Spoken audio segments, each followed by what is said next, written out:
In this guide, I'm going to show you how to recover deleted messages on your iPhone. Super easy and fast. And if you find this guide useful, consider subscribing and also liking the video. So the first thing you're going to want to do, guys, is load up your messages on your iPhone.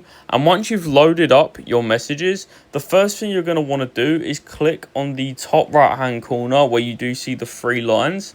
And once you have clicked on that, you'll see messages, spam, recently deleted, unread, and manage filtering. You're of course going to click on the recently deleted box, and then once you guys have done that, what you are going to want to do next is you guys are going to click on whatever message you guys want to recover, and then it should come up with a tick box, and then in the bottom left corner you can click recover.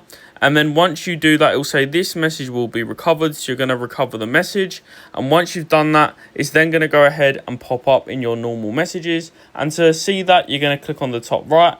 Then you're going to click on messages again. And that is how you recover messages on iPhone. If you enjoyed or this helped you out,